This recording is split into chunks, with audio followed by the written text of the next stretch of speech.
Hello and welcome to DFS Coach Talk. It is Tuesday, January 5th, 2020. I am Andrew Hansen, joined once again by Joe Sarvati, who is affectionately known as Coach. And this is a special day at DFS Coach Talk because the coach is back in the saddle. Welcome back, Coach. Thank you, my man. I'll tell you, it has been a long time and a long time coming. And boy, I've missed sharing this booth with you and being able to break the games down. You take things for granted sometimes. And man, I'm definitely feeling better and really excited to be back in here breaking the games down for our members. Yeah, it really has been a long time. So we've missed you, and we're just thrilled that you're back here and ready to get back after it. And we'll all feel normal again here with you in the booth. So I'm uh, excited, man. I'll tell you, I've never been that sick in my life. So it was. You do have a tendency when stuff like that happens, I guess, to really reevaluate and appreciate the things that sometimes take for granted. And man, I didn't realize how much I actually loved Coach Talk and doing the podcasts and breaking this stuff down. And I just couldn't be happier to be back in. And really, shout out to you and Shane and the team for just picking up the ball and running with it and doing a fantastic job and putting winners out there. So I really appreciate all you guys, especially you manning up and just handling everything and getting it done. So thank you. oh well, our pleasure. So wish we hadn't had to have done it because much would have preferred that you would have been healthy all the way through. But I would have uh, taken yeah, that. no doubt about it. So um, in any event, let's have some fun here. Let's talk some hoops. Let's get back into it. It is a five-game slate, which I Yes. like. I like these mid-sized slates. Yeah. So we have a couple monstrous pieces of news with Kevin Durant out in the first game. Right. So let's jump into this one. We've got Utah traveling to Brooklyn, Okay. and Utah's on the front end of a back-to-back, but they've got to feel pretty excited going up here against Brooklyn, and they've been struggling defensively. Um, with Durant out, then a lot of usage is going to open up for all these guys: Kyrie Irving, Sure. TLC, who's been starting, Joe Harris. We'll have to wait and see who else starts. Last time Durant missed a game, Torian Prince was in the starting lineup, but then you've got Levert coming off the bench. He'll have a little bit more usage. So, talk to me a little about this game in general and that Brooklyn side. Well, one thing with missing some of these games, we've gotten 7 or 8 games for every team under our belt now, which is a good thing. And as we've done for the last couple of years, a couple of the key stats I like to bring up for each team as we're breaking these games down. That I think once we look at the spread, we check out the betus.com.pa numbers, so it gives us an idea of the game and sometimes helps with game flow and helps us look at that piece of it. But now that we have, again, small sample size, but 7 or 8 games, it's a tenth of the season. It's enough to start looking at numbers that make a difference. So I'll be referring to, as always, the team defensive efficiency ranking for each team. And again, when we do our preparation, we're breaking that down by position, etc. But at least the team defensive overall rating will give us an idea of game flow. And then pace of play, which is always an important factor. And there's a lot of surprises in these statistics. Again, small sample size, but you still have to count them. So real quickly, just going right off with defensive efficiency, you've got Utah 11th in the league and Brooklyn 12th. So you've got two teams defensively that are going to be better than your average teams out there. And then we know Brooklyn plays at a fast pace. They're fifth in the league, although without Durant and Dinwiddie now, that's going to slow them down a little bit without question. Utah, as Utah always is down at 22nd. They're always going to be the grind out team. So that gives us a little idea of game flow there. And again, the big adjustment, like you mentioned, is going to be the long-term loss of Dinwiddie, but then certainly this first game out for Durant, it just changes all the dynamics of everybody out there. This isn't going to be a key game for me based on the statistics that we just went through in our discussion. I think Brooklyn slows down a couple strides without Durant in there. Utah, that's the type of pace they're going to want to play at anyway. So you're going to get, I think a little bit of a lower scoring game, less DFS potential points, especially with some of the real juicy games like Chicago, Portland out there. So, I'm not going to be a huge focus on this game. I will say there is some value here. Kyrie Irving is probably going to be one of the highest owned players on the slate. A lot of people are going to immediately go to him. He is going to get a big boost with Durant out, of course, but everybody is going to get a lift there.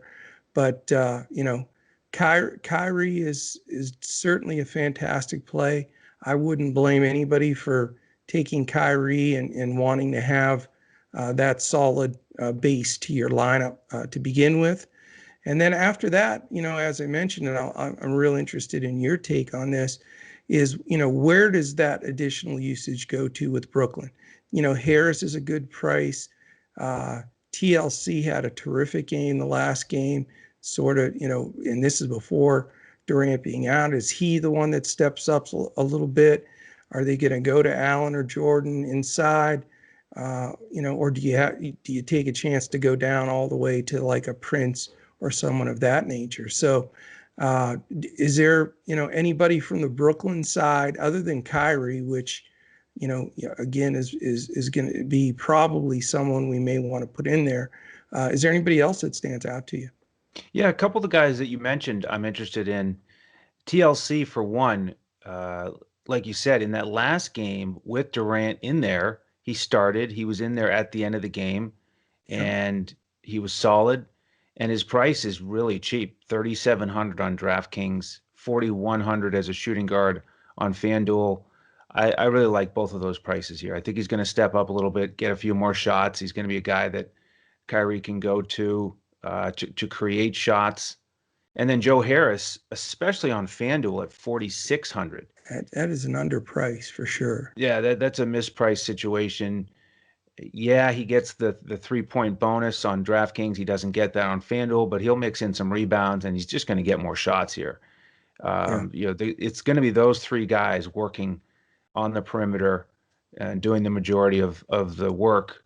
So I'm going to have a lineup or two with probably all three of them. Wow. And yeah. Interesting. So Not to interrupt, I'm sorry. Utah, I want to just mention them real quick, yeah, and I'll just give you my 2 cents because this is the biggest head scratcher team for me of all the teams in the league. I never seem to end up with any Utah Jazz in my lineup. Push comes to shove, I want to put one of them in there, and I just never get there. Mitchell. Now that Bogdanovich is back this season and, he's starting to show some scoring prowess, he had 28 the other night, real points. And so, that Mitchell Bogdanovich, not split because they're both out on the floor, but usage split bothers me. Conley's been inconsistent. Gobert is always very expensive. And, he can throw some somewhat duds in there. Now, Brooklyn's not a good defensive team, but I still am not jumping out of my boots for any of these Utah Jazz guys. And if we are going to play a guy or two on Brooklyn, I'm interested to see who you want to sort of correlate that with the Jazz, because right now, I'm probably going to be Jazzless again. gotta find a little jazz, right? Spice it up. All No, that jazz, man. yeah, I agree with you in general about Utah. They're not not a team I like to focus on, and with the pricing today, they're all sort of reasonably priced. Mm-hmm. And Conley is a guy who I don't usually trust, but he's had some big games all of a sudden. And then the last time against San Antonio, he didn't do much. And like you said, Bogdanovich went off and did most of the scoring. So, Conley, with the pace that Brooklyn wants to play at, he's intriguing to me. Donovan Mitchell, he's under 8K finally, so Yeah, that's he has helpful. come down. Yeah. And he's one of those guys that I think, looks around the league and he saw that Steph Curry went for over 60 points. He was tweeting about it. And, we saw Tatum go off tonight. I think some of these guys are seeing that and saying, I want to have my high point output. So, wouldn't surprise me to see a guy like that get aggressive. We saw in the bubble, he's got that 50-point upside. That's Um, for sure. so you could go with one of those guards for sure. It's probably the first place I'd look. Clarkson coming off the bench, I usually prefer him when he's in the 4K range. He's up over 5K on both sites. Yeah, And then Rudy Gobert is a cash game option to me, but there's a lot of cheap centers on this slate that you could look at. So I'm and with then you. if you want to pay up, you could go all the way up to Jokic. So yeah, I could see a guard perhaps from Utah. Um, it's just more of a GPP thing because you really don't know who's going to get the most shots. No, it's just hard to get excited about their players. I mean, it's it is what it is. So I'm with you, man. All right, let's go to game two. We've got the Lakers and Memphis. This is a rematch from Sunday. The Lakers Yeah. won that one by 14 points, 108 to 94. So a little bit of a lower scoring game, and we don't have the totals up here or the spreads in Vegas for either of these first two games with Durant out in the first one and LeBron's questionable here. The other news is that KCP is questionable. So if he comes back in, that should take away a little bit from Wesley Matthews and Taylor Horton Tucker. Yeah. They both played over 20 minutes in this last game against Memphis with KCP out. On the Memphis side, John Morant continues to be out, and then John Conchar is out off the bench. So big question mark here with LeBron, but let's assume that he plays. He was excellent on Sunday. He almost had a triple double. I mean, he's LeBron, and I expect him to play as well.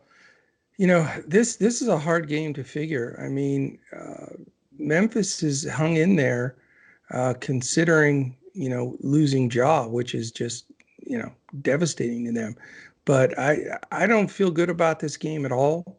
I feel like this game could easily blow out, and I know especially on when you're taking a team on the road to blow somebody out, it makes it tough. But I just don't like the feel of this game. I think that the Lakers would love to be able to utilize a lot of that bench and play a bunch of guys 20, 25 minutes. So I just this isn't somewhere I'm going to focus at all. This is my least favorite game on the slate. Let me give you a real quick defensive team efficiency. The Lakers are sixth, so they're still way up top and playing some really good defense. Memphis, middle of the pack, 18th.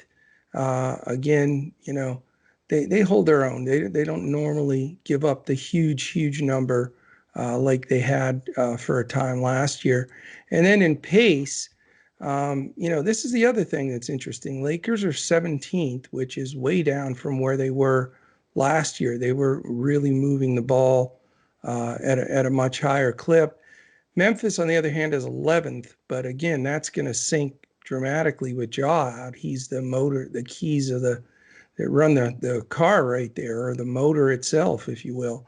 So, with those two statistics in mind, nothing really stands out to me. And, I don't want to make my spend up guy be, the LeBron Anthony Davis decision here. I don't think either one of them has to go for 55 fantasy points to get the job done against Memphis. And, I don't trust the performances from Memphis well enough with these guys. Jones, Allen, Brooks has been consistent, but, and even Anderson's had some nice games. Joe Val, having to play against that interior defense of Davis and Gasol, I just, not comfortable there, man. This is going to be one of those nights where I'm playing catch up again with a lot of guys from later games. But I'd love to hear your take on this game. I really hate it, to be honest with you. Yeah, I don't feel great about it either. I agree. It's just, it's likely to be low scoring. It could be a blowout. So it's not one that I want to get exposure to really more than maybe a one-off. If you look at the Lakers side, if KCP plays, he's 3,500. He's a GPP option. If he doesn't, you could go to one of those backups. Wesley Matthews has been shooting well. Talen Horton-Tucker could be a perfect situation for him if he gets 24 minutes in a blowout. He can pay off that low price tag. True. Kuzma, if he starts, he's only 4,100 on FanDuel. That's an option. But really for me, the guy that I like the most would be Schroeder on FanDuel. He's only 5,700. Yeah, that price. I'm surprised he's under 6,000. For some reason, they just keep him there, and I'm going to keep playing him. He finally had a dud last game. He went 4 for 13, but before that, he's been excellent. Yes, I agree with you. I think he's the best play of this game if you're going to play somebody. I agree. I don't know. It's odd that his price hasn't risen. Yeah, and then on the Memphis side, Dylan Brooks is getting a lot of usage. Didn't shoot well the last one. Gorgie Jang. Here's an interesting thing.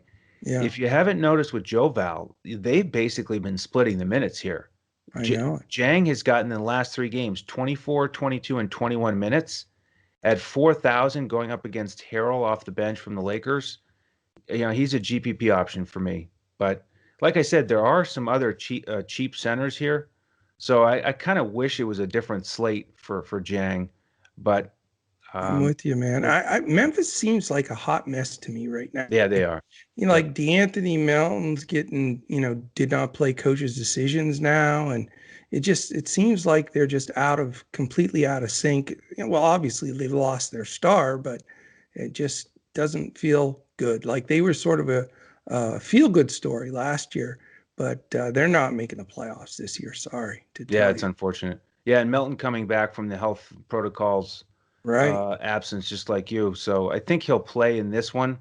But we'll just have to wait and see how healthy he is. All right, let's go to game 3. Okay. This one should have a little bit more interest here because we've got Minnesota and Denver, and we do have the lines here from BetUS, our presenting sponsor. Denver favored by 12, over under 227.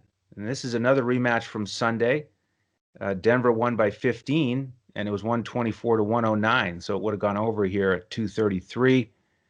And the news here is that Josh Okogie questionable on Minnesota. Big Cat obviously still out. And then on the Denver side, Michael Porter Jr. is out again for the health and safety protocol. So Will Barton will continue to start. Right. So a little more excitement about this game for you? Yeah, I think there's some really good plays in this game. A lot of bizarre stuff with going on just for this short of a time frame into the league, but I'm surprised, Minnesota obviously with losing Cat, they sort of split Naz Reid, Ned Davis now at center all of a sudden, which is really an interesting situation. And then you've got, Edwards stepping up. He's been terrific off the bench here lately, scoring the ball. But man, they're a hard team to figure. You don't know what you're going to get from game to game from D'Angelo Russell. Yep. And then, Malik Beasley can have a decent game in there as well. But, they're 2-4 on their way to another losing season, which is just amazing. They keep getting the first pick every year and just never can get out of a rebuild mode. It's frustrating. But, I think from the pace standpoint and from the style, this game just feels like it could be much more up and down. The amazing thing is Denver's 2-4 as well. That's what's incredible is they're off to a horrible start. How about the Joker, though, leading the league by a mile in assists at 12.8? How is that possible? Unbelievable. But do you know the last center to lead the league in assists? I don't. Wilt Chamberlain. Wow, okay. That goes back a while. So there you go. So we'll see how much the Joker can keep it up. But I like the combination of guys in this game. Let me give you the real quick defensive efficiency rating here. Would you believe, now this is hard to believe, but it's true. Denver is 29th in the league in defensive efficiency. That's why they're 2-4 and can't get it out of their own way. So, that obviously has to pique your interest immediately. And guess who's the only team below them? Minnesota, 30th. So you got the worst two defensive efficient teams in the league, which, puts a gigantic star around the game. I mean, stats don't lie. You can't hide behind, that's why we're 2-4 is because we're not defending. So I love that stat. That gets me, very excited on both sides. And then from the pace of play, Denver's always slow because they're going to get the ball to Jokic. I remember my jokes last year, pass the ball around, get it back to Jokic. He'll look, see somebody cutting, pass back door, bam, bam, bam, bam, bam, and they get the, that's how they do it. Yeah. But they're 28th in pace. And even though there's not much defense there, that is definitely an issue. And on the Minnesota side, with this group of players, a big focus for them was supposed to be, we've got some guards and some athletes that are supposed to be able to get up and down the floor and, make it happen. They are 9th in the league in pace. So that should, pick up enough of the Denver sluggishness, if you will, to get it, get at least the ball going. So I think, it opens itself up for some decent plays here. I'm a big Jamal Murray guy. I don't like Minnesota's backcourt defense. So Murray's going to be one of my key guys that I'm focusing on. It's hard not to consider the Joker if, depending on your build, if you can pay up at center. He's really not scoring the ball much at all, and he's still doing real well from a DFS standpoint, obviously with all the, rebounds and assists and everything. But if he decides to score the ball one of these games, he could blow the roof off of a game easily. So I think that, you can definitely count on a couple of guys from the Denver side. Minnesota wise, it's picking the right guy on the right day. I'm not a big D'Angelo Russell guy, but he does have the potential in a game like this to step up. And the rookie also, is still maintained at least a fair price. So, I have no problem like a 2v2 in this game. And I think that the pace will be sound enough. This could be a 230 point plus game, in my opinion. As long as Minnesota doesn't get blown out, which is always possible, I think this could be a good game to target. Yeah, I think that is the biggest asterisk is can Minnesota keep this one close? Because they are a mess. Talk about a hot mess like Memphis. That's Minnesota also. Without Cat, they're lost. Yeah. And you've got a guy like D'Angelo Russell at the helm. Like you said, he's got tremendous upside, but very inconsistent this year. Doesn't look great to me. So he's a real wild card. If he's into it and focused and energetic and he's hitting his shots, then this game is going to be a lot more interesting. I agree. Don't you think D'Angelo's been overpriced all year so far? Yeah, and now he's a fair price. It's 7,200 on DraftKings. That's a perfect GPP price. Yeah. He's getting there. I think he's getting there. I mean, he was above 8, but yeah. I mean, still at 72, it makes you worry a little bit. Oh, well, yeah, because he can give you 4x return or he can give you 7x return. Right. So big range of outcomes for him. Beasley had a nice game against his former team here in the last one, but he's a little bit too expensive for my liking. And then the center position, we talked about Ed Davis as a starter and said he could put up 20 fantasy points, and he did. So he paid off his cheap price tag on DraftKings as a starter last time in this matchup. So we'll have to wait and see what the starting lineup is again. You So could did Nas, though, too, which Yeah. made it even funny. They both Right. paid off. Yeah. So yeah, they're both in play for me. We'll see who's going to start. And I'm with you on the Denver side. Murray finally stepped up, had a huge scoring game here against Minnesota in their weak defense. And these two guards together, Russell and Murray, it's interesting because they're facing off against each other in the $7,000 range. And then you've got Kyrie in the first game. You've got Lillard, who we're going to get to in the last game. So it's these different tiers of guards that are all in interesting spots. So it'll be a fun slate to break down. And then I do want to mention Will Barton starting. I think he's still a fair price. And then JaMychal Green is back in the picture now. He got 27 minutes last time, 28 DraftKings points, and he's under 4,000 on both sites. So he's worth considering. Yeah. No, I'm with you. All right, Coach, before we go to game 4, let's take a quick break and hear about the tremendous offer from BetUS.com.pa. Listen up, sports bettors. It's go time, so put down the beer and make every sporting event more exciting by putting stakes on the line. Earn bragging rights over friends as you rake in the cash from each week's betting action, but don't settle for any other book. Choose America's favorite sportsbook with over 25 trusted years in the industry. You need a sportsbook with integrity and longevity, and most importantly, a sportsbook that pays. BetUS has your game with action on football, baseball, and basketball, MMA, golf, horses, and even esports. No other sportsbook welcomes newcomers like BetUS with their jaw-dropping sign-up bonuses.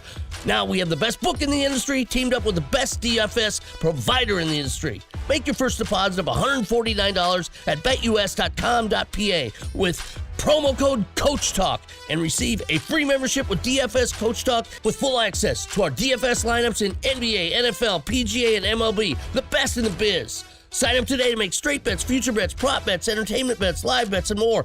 No other sportsbook in the industry is committed to their users like BetUS. So sign up now and get on the winning side of the ball. Welcome back, and thank you to BetUS for that tremendous offer. If you're into sports betting and DFS, take advantage of it while you can. Use that promo code CoachTalk. If you're watching on YouTube, all the details are right there at the bottom of the screen. Get you into Discord. That's where we give out our full lineups 30 minutes before lock.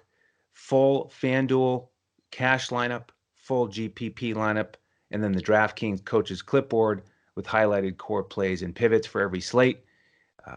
Another good night. Yahoo.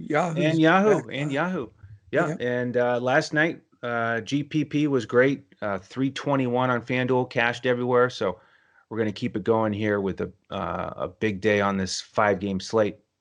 No doubt. Coach, we've got game 4, which is the Spurs and the Clippers. That's a 10 o'clock tip-off. And the news here, LaMarcus Aldridge questionable. Derek White is out.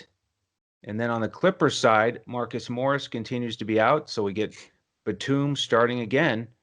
Now, I'm a little concerned about this one because, the Spurs are heading in the wrong direction. The Clippers are getting healthy, 5-2. Spurs only 2-4.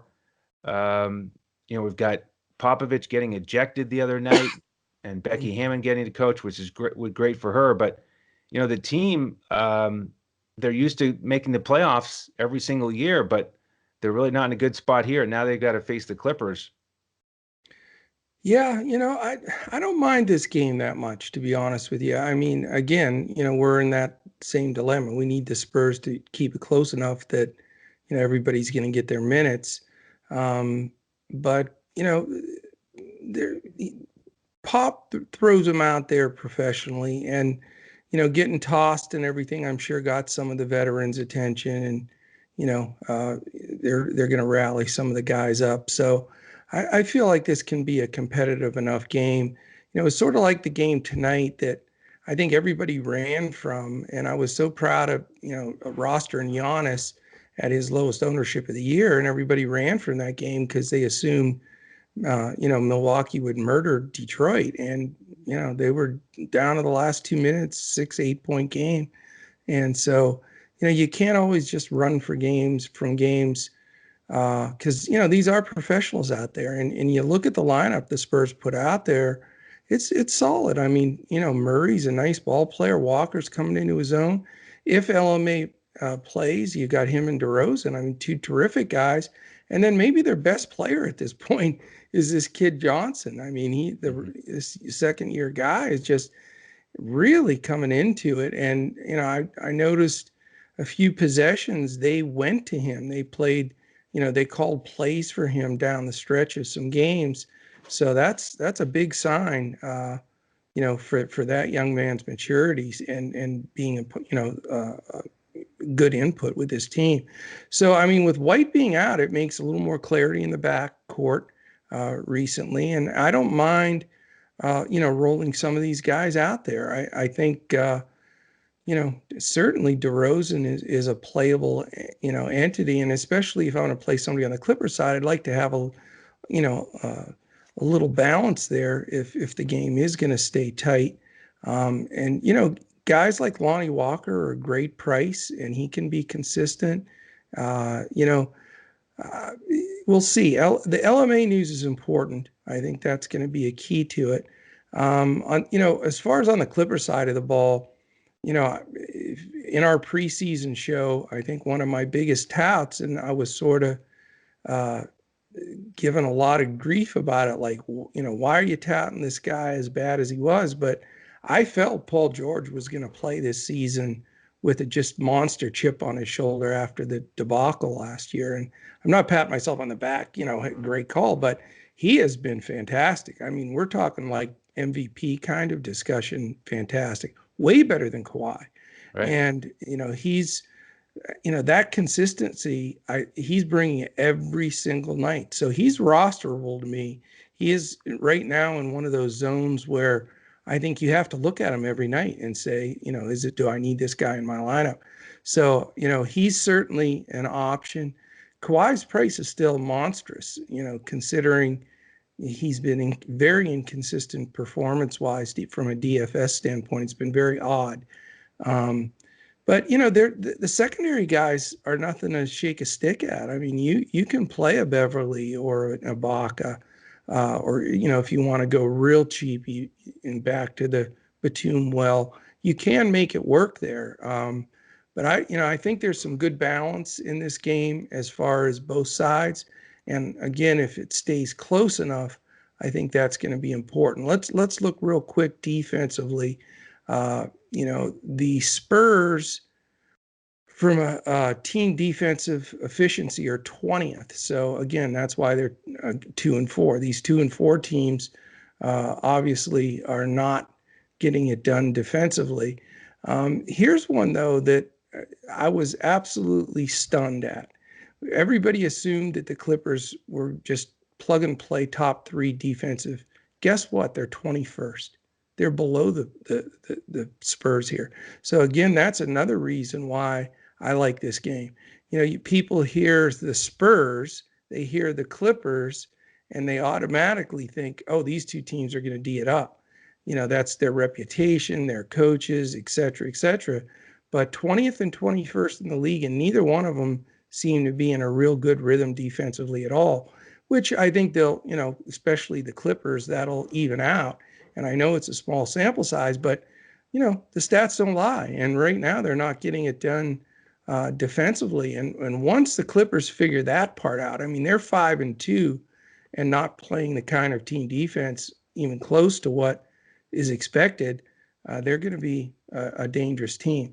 Then from the pace standpoint, this is where you've got the red flag. And I think that's part of what Kawhi's problem is right now. He's not getting anything from in that, steals defensive wise to offense or in transition, because the Clippers are just playing such slow ball. They're 29th of 30 in pace right now. And George has been able to put up those numbers with the second lowest pace in the league. So that gives you some upside for George going forward. And I think that'll also help right the ship with Mr. Kawhi. The Spurs, on the other hand, with some of these youngsters, let the reins go a little bit. I mean, the Grease Lightning with Murray and a bunch of these guys, Walker can fly too. So you'll see, there's a little bit of an uptick there, which again helps the Clip side, I think. And I do think the Clips realize they need to pick up the pace a little bit to get guys like Kawhi into the flow of things. So, yes, you can't certainly afford George and Kawhi, but George has been a staple for me thus far and hasn't done me wrong. And I think, we got to follow the LMA news. Definitely follow us tomorrow on Discord and Twitter to keep up with that news. But again, this to me is another 2v2 kind of scenario here where I think you can come up, as long as this game stays within reason, I think you can come up with some nice plays. Yeah, if LaMarcus Aldridge plays, that certainly helps. And I think this game could be a little bit sneaky. It could be underowned. So it's tough because DeRozan now is around 8,000. Yeah. Like you said, Keldon Johnson's been great, but he's 6,500 on both sites. I don't understand that pricing either. And then Paul George, I've been playing him every slate, but he's been under 8,000, especially on FanDuel. Now he's 8,800 on both sites. It went bonkers. So, Batum is still a fair value. But we've got some value plays in these other games like Brooklyn. So he's not as attractive to me as a value play either, as he has been. What do you think of Ibaka? Ibaka, it's strange to see him at 4,500. I know, that's my point is. Chance is excited. We have Chance. Chance is excited you're back in the mix here. Yeah, I know it. He's thrilled. Ibaka, the thing is he's been splitting minutes. So, it's not like he's in mid-season form playing 30 minutes a game. Right. So, he's playable for sure. I just don't really like the pricing combined with the chance of it just not being as attractive as a game as a couple of these other ones. Yeah. So to me, it would be more of a place to look at for some GPP picks. Yeah, I mean, I don't blame you. I do think this game has a sneaky potential to go over the number, though, and I think it's going to be an under-owned game. All right, we shall see.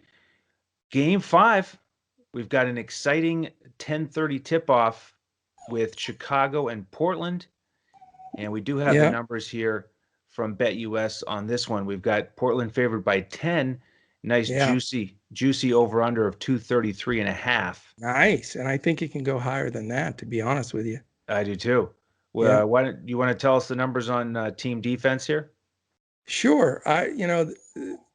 Chicago, Portland, you got the Bulls at 3-4 and the Trailblazers at 3-3. So you've got two teams that are floating around 500, and I think that people were expecting Portland to be a lot better and the Bulls to really be one of the worst teams in the league. So it's definitely been a surprise there. So let's look real quickly defensive wise. We've got Chicago 25th team defensive efficiency, and considering the fact that they've won 3 ball games, the fact that they're only 25th defensively is pretty surprising.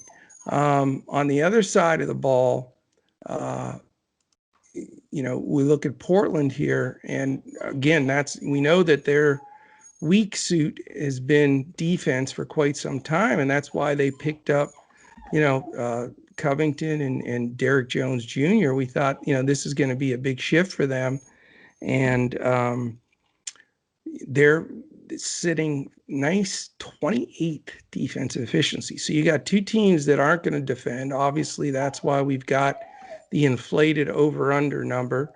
And this game, that right away tells you, you gotta look at this one, you gotta consider it. Then from a pace standpoint, Portland's sitting at 14th, which, the fact that they're middle of the pack is a little surprising. I expected them to be a little bit quicker. They've been pushing the ball the last 3 years. They finished in the top half in pace. So that is surprising. And then on the Chicago side, that's, I know, a point of emphasis with them having Kobe at the point and really trying to push the pace. And they have accomplished it to the point of being the second fastest pace in the league, which most people don't know that. So something that you got to like also on the over-under piece. And, this game could very easily be the biggest stack game of the night. And I think it's deserved. I like it, like the last two games. The last three on the card for me are going to make up the majority of my lineup. But I don't think you can be without guys on this side. Levine, I watched every bucket when he played the Mavs the other night. When he's on a roll, he's going to get his buckets. And again, Kobe on any particular night has been terrific. They've been getting a lot better play from the interior, with Porter and Carter and guys and the youngster Williams. And then, on Portland's side, I know one of your favorites will be, I can see it right across your hat there, is Dame Lillard's going to be a key component for you, and deservedly so. I mean, you talk about the guys lighting up the scoreboard recently with some big numbers. All you got to do is suggest that to Dame a little bit, and he may drop a real 50 burger with that, real points.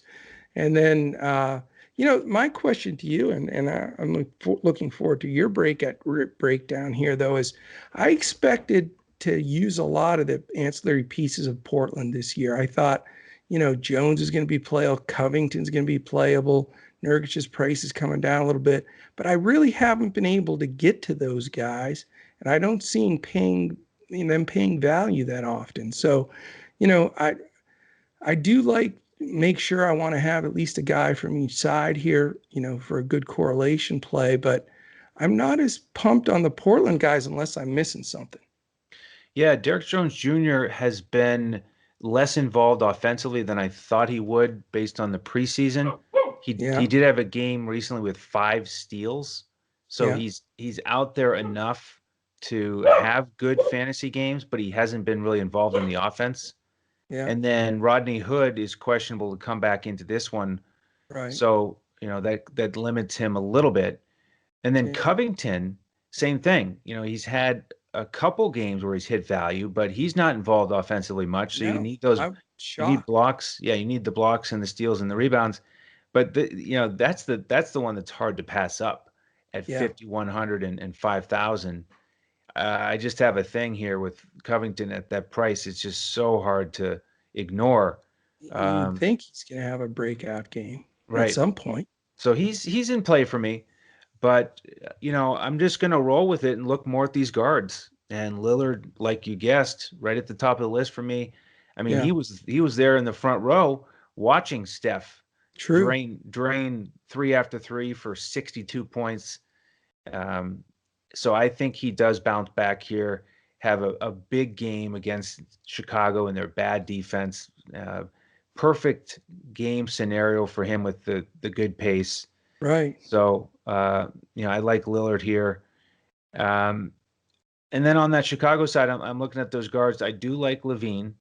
Yeah. But especially on FanDuel, where you've got these other cheap shooting guards, it's tougher for me to get to him. Yeah. And then Kobe White is in play. I think all of these point guards are really fairly priced. So I think there's a lot of them too. That's the problem. Yeah, I think there's a good chance that a lot of these contests are going to be very tight. Yeah. Because I think the guards are fairly priced. And then one other guy to mention here is Gary Trent Jr. He's only 3,800 on FanDuel, and he was out, but then he came back and played huge minutes. So, I like his potential much more than Derek Jones Jr. because he's coming out and he's gunning, obviously. So Right. for me, it's the guards, and that's probably it. It's funny. I think the theme for me, I'm just not going to be able to get away from some of these point guards. So it's going to be a scenario where I think a lot of my base build will be different than normal because I'll probably use a point guard and then in the guard spot, a point guard, and then maybe in that extra spot at the end there, another point guard.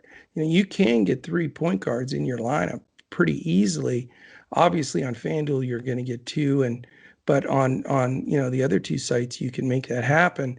And usually I like to save, get an extra big in there for the rebounding and everything else. But with some of these great deals and wanting Kyrie and Schroeder and Murray is my probably favorite, and D'Angelo Russell, and then you got Kobe and Lillard. So you got a boatload of point guards there, and I think some of them are going to be very necessary, to take some stuff down here, and don't be afraid to stack those little fellas up. Definitely, yeah. I usually use a guard or a center on DraftKings in the utility spot. I usually don't have a bunch of forwards that I like. So it'll definitely be another one of those slates for me. And we do invite you to jump in with us as we grind out those decisions. We'll have our final ones ready for the members 30 minutes before tip-off. So you can't get that straight. Well, I don't know why I keep saying 34. It's Paul Pierce Day or something. There you go. So you've heard the tremendous offer from BetUS. So take advantage of that offer if you want. If you're not into the sports betting, you can still join us as a member for that same $149 price. Just go to our website, dfscoachtalk.com. Sign up there, and we'll get you into our Discord with an email.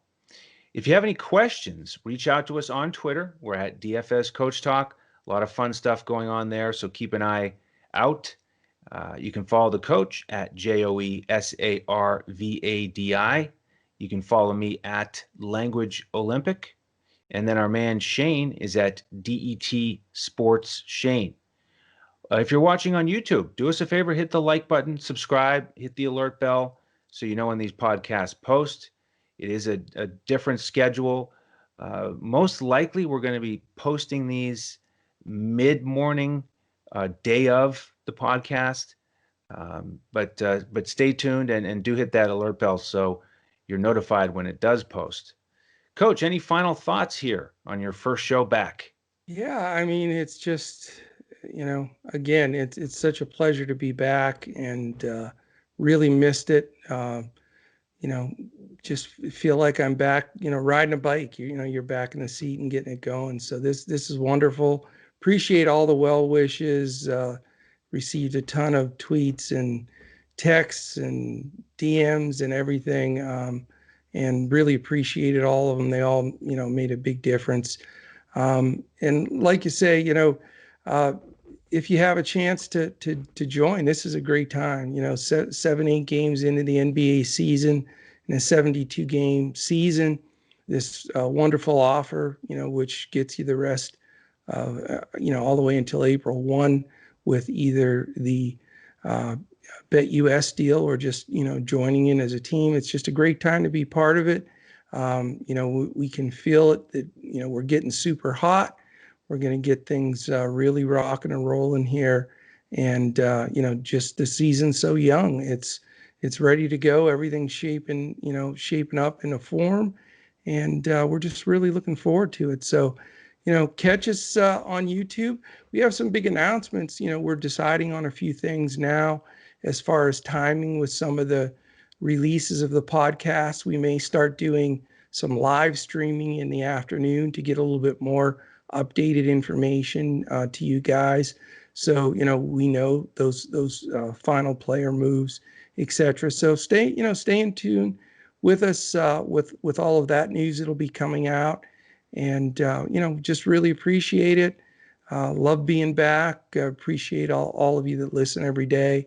And we're just going to keep crushing it. I think we got some good games tomorrow. Nice, manageable 5-game slate. and then we just keep after it. So appreciate you again, and great being back. Absolutely. Great to have you. And we appreciate all of you joining us. Best of luck with your lineups. Let us know if you have any questions, and we'll take it one day at a time. So until the next one, on behalf of the coach and the rest of the DFS Coach Talk team, I'm Andrew Hansen. We'll see you next time as we look to crush it in DFS.